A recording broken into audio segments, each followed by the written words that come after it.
My dear brothers and sisters in Christ Jesus, we heard the words of Isaiah. So lovely they were to our ears. Comfort, comfort my people. What would have been these words meant for the people of Israel?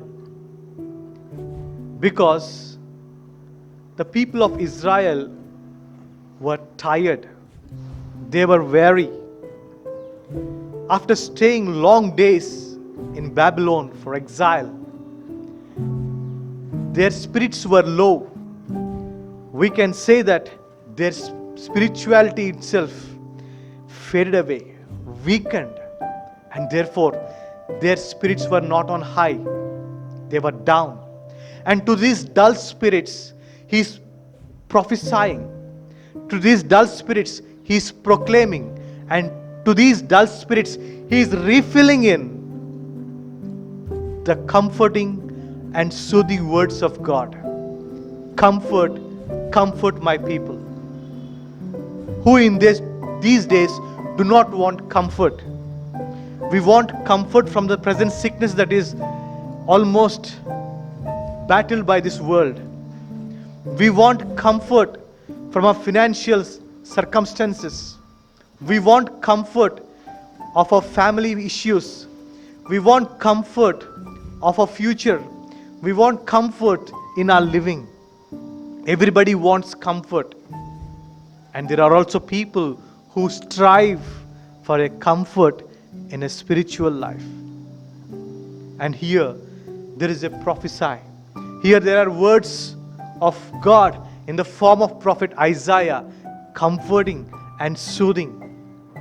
But there is a precondition for it. And the condition is prepare yourself. Prepare yourself and be repented. Until and unless we are repented, we would never receive that comfort. But one thing we need to remember is that God is ever ready to help. Prophet Isaiah was there to rekindle the spirit that was lost by the people. And therefore, it is time for us to rekindle that same spirit, that same enthusiasm, that same fervor for God who is going to come into our lives, whose birth we are getting ready to celebrate. And what it does mean. God is not always silent. God is not always blind, nor God always closes his eyes. God's concern is different from all our concerns. This voice of prophet Isaiah was a concern of God. Concern of God.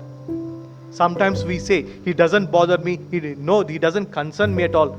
We have these words on literal feeling from our friends around, from the family circle. But how about these concerning words of God? Are we heeding those words? Are we hearing the concern of the voice of God? We need to. We need to. We are a people who always want God's healing. We always want God's help. But we do not want to do what God requires, what God needs, what God wants of us. No. We do not want to change. We do not want to repent. And we do not want to become new. We want to stay stagnant. And we want the comfort of God.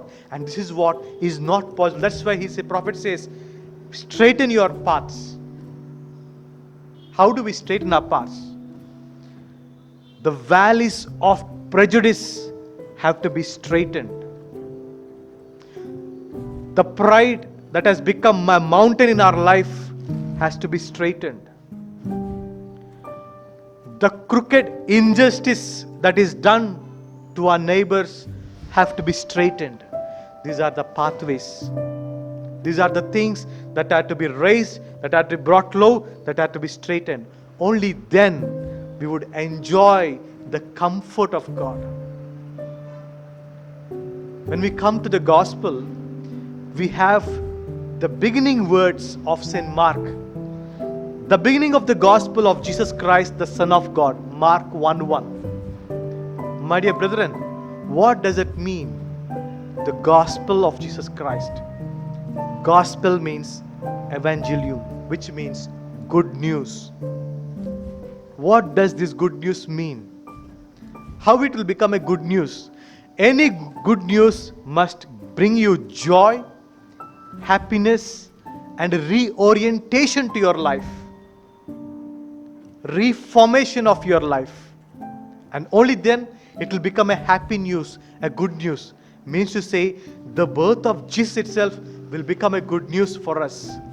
Theodore says like this: the true consolation, the genuine comfort, and the real deliverance from the iniquities of humankind is the incarnation of our God and Savior, Jesus Christ.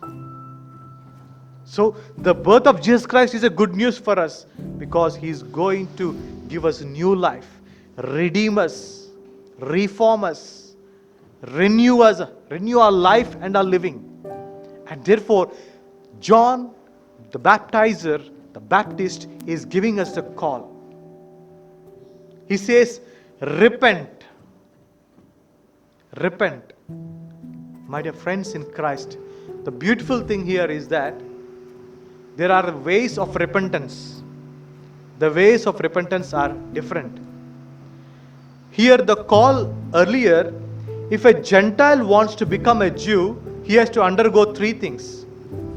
One, circumcision. The circumcision is to accept, it is an acceptance of a mark of the covenant.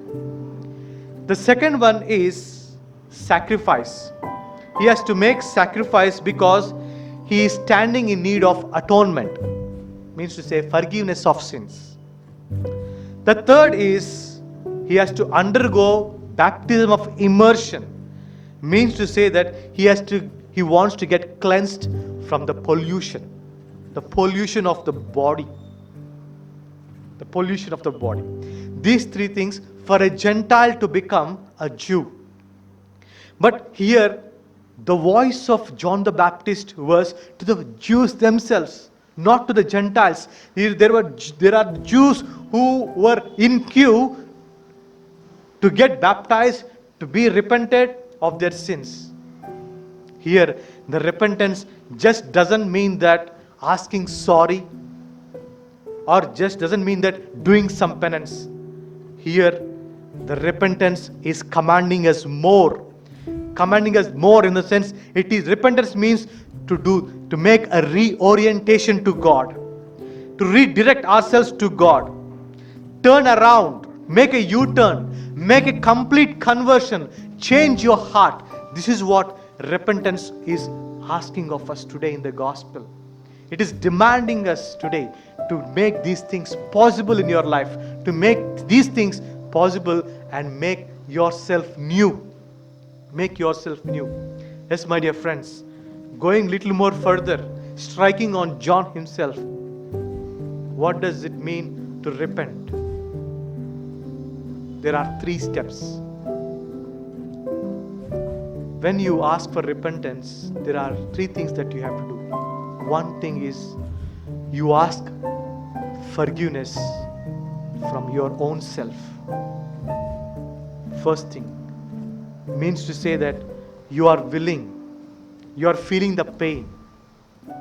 The second thing, go and ask forgiveness from the person you had hurt. It is a humiliation. Humiliation to go and ask the person. It is demanding us. And the third is, go yourself in front of God and ask Him pardon, forgiveness. Means to say, Lord, I have sinned. And it is your turn to say, I forgive. Standing in the presence of God to hear the voice of God saying, I forgive you.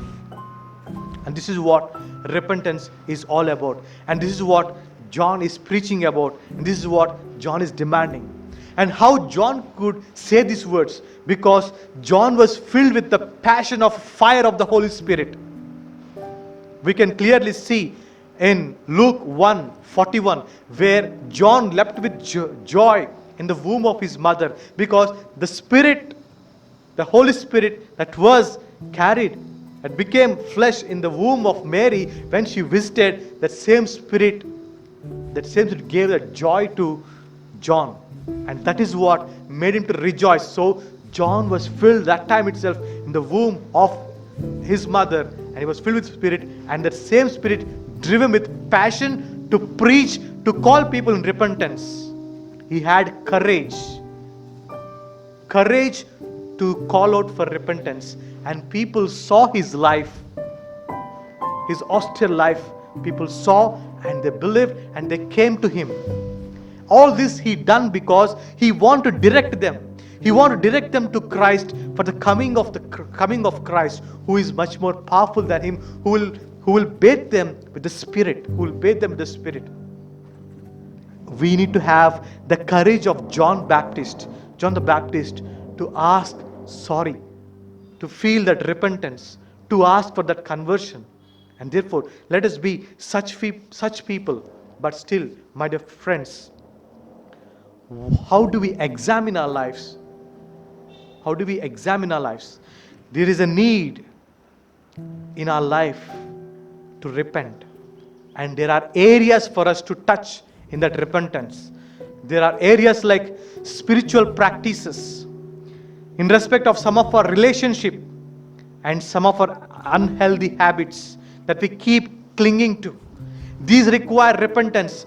These requires washing away. This requires cleansing. And therefore, let us ask the Lord, Lord, I surrender myself into your hands. Help me to repair the relationship so that I would make a conscious effort to renew them. Be it in your family, be it in your friends, be it in your communities, wherever you are, it requires a genuine repairing of your relationship. Therefore, go for it. And our Christian lives constantly has God's intervention in our life. As Isaiah said, God is ready to do. And same way, God is intervening into our lives to make our lives better. Therefore, let us surrender to Him so that our lives would become better. And therefore, let us make our heart a possible place for the birth of Christ. My dear friends, it is not easy. It is not easy to just say, I repent, or just ask forgiveness when you have so many things filled in your heart. When you have anger, when you have animosity, when you have prejudice, when you have jealousy, when you have hatred, these all things filled in your heart, you cannot make room for God, neither you can receive the grace of God. If you keep these things and you are still asking God, it is like something, you drink the poison and expect somebody else to die. If you drink the poison, it is you who are going to die, not the other. Therefore, make a room, make a place, and make a way, emptying yourself, so that the Lord would take birth in our hearts. Amen.